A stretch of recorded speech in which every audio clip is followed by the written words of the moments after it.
पाणी पाणी हे तहान भागवतं, तर तेच पाणी कधी कधी डोळ्यात पाणी उभं करतं.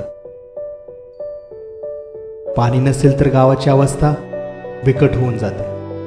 पाण्याअभावी आपल्या गावाची ही तीच अवस्था होती. पाण्यासाठी भटकंती सुरू होती.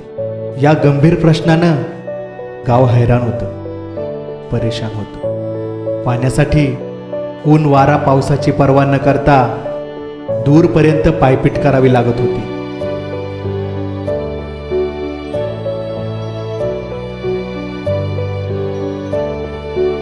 या आपल्या प्राथमिक गरजेसाठी दुसऱ्या गावांवर अवलंबून राहावं लागत होतं. यात खरी कसरत होती ती आपल्या माता भगिनींची.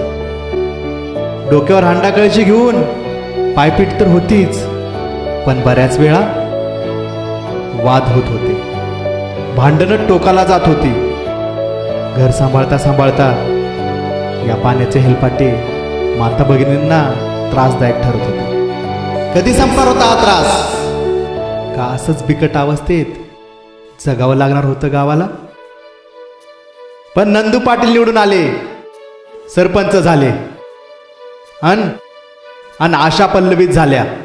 पाटलांनी पहिल्याच ग्रामसभेत पाणी प्रश्नाला हात घातला आणि गावासाठी विहीर खोदण्याचं काम सुरू झालं.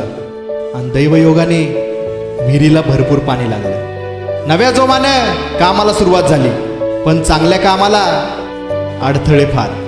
हे तंतोतंत खरं ठरलं. अनेक अडथळे निर्माण झाले, पण पाटलांनी प्रयत्न सोडला नाही. अनेक समस्यातून मार्ग काढत, आव्हानांना तोंड देत पाटलांच्या चिकाटीला यश आलं. विहिरीला मोठ्या प्रमाणात पाणी लागलं आणि गावात पाणी खळखळू लागलं. दिवस बदलले, त्रास मिटला आणि दारोदारी पाणी आलं. मग महिला भगिनी आदरानं म्हणू लागल्या, गावात पाणी आले, पाटील तुम्ही भलं केलं.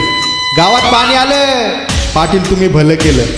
म्हणून म्हणतो, गाव विकासाच्या दिशेला चला लोकसेवेच्या साथीला. गाव विकासाच्या दिशेला चला लोकसेवेच्या साथीला.